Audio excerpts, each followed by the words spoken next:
Following is a story of an extraordinary encounter number 78, and it involves a church in Joppa on the coast there in Tel Aviv, known as All Nations Fellowship.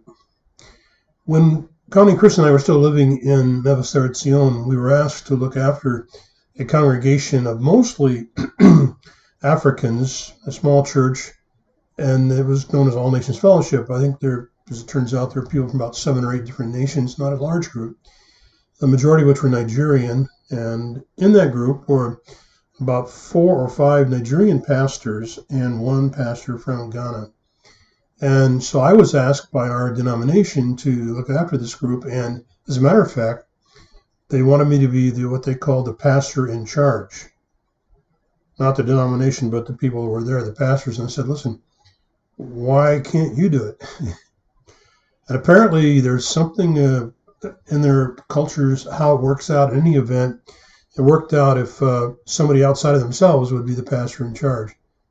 So we started doing that, along with all the other things we were doing in the country in terms of mission work.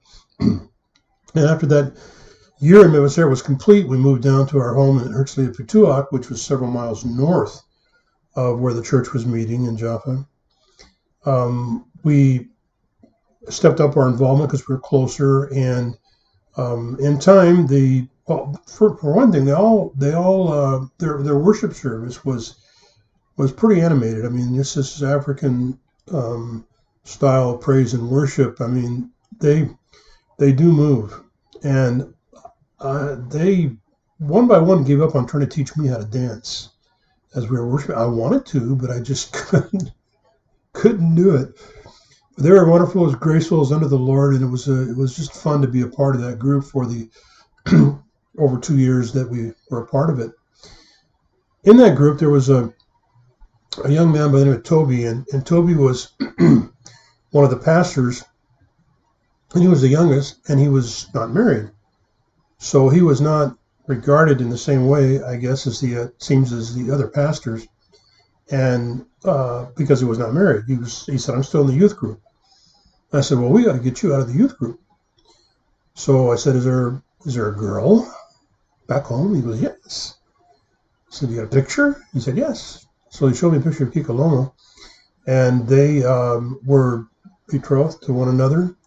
And in their culture, because both families agreed that they would marry one another, they were married by Nigerian law. But as Christians, they didn't want to live together until they had had a church service and a ceremony.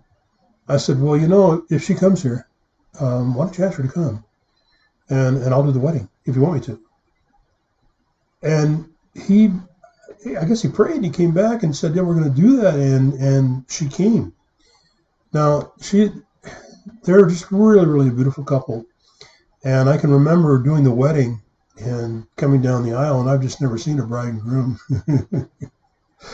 I mean, in the formal dress, and wedding dress and everything, coming down the aisle, quite like that.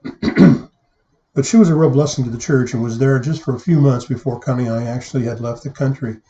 As far as I know, they went back to Nigeria, and I know they've had a couple of kids, I think, and I don't know if he's still working with the denomination there. But in any event, Toby left quite a mark on a lot of people. He worked as kind of a house cleaner, and there were a couple of couples that he worked for, Israeli couples, and they came to the wedding.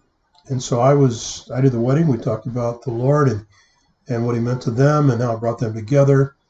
And it was just interesting to have that contact. I have no idea what seeds were planted. Well, I know there were seeds planted. I have no idea the effect of those. But I was grateful that this brother brought his bride over. We could get him out of the youth group, so he was a full-on partner with the other pastors in ministry. But that was a delight. The whole experience was really, really a delight. But chief in them would be Toby and Kikalomo. There was another couple, Festus and Margaret. Forget their last name. Shucks.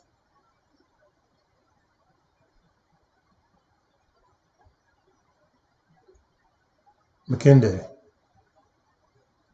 and he was the last one to give up on teaching me how to dance. Now I know I kind of made an error here. I got a little bit of a gap, but I'm going to leave it because everything else I pretty much like what I've said. So All Nations Fellowship, and I got a card they gave me that the get one of the fellows who worked actually for the Nigerian embassy made up, and it's All Nations Fellowship, and I'm member number 1. So I didn't choose that number, but he gave it to me, and I'm really grateful that Connie and I and Chris had that experience with those brothers and sisters. It was a genuine joy.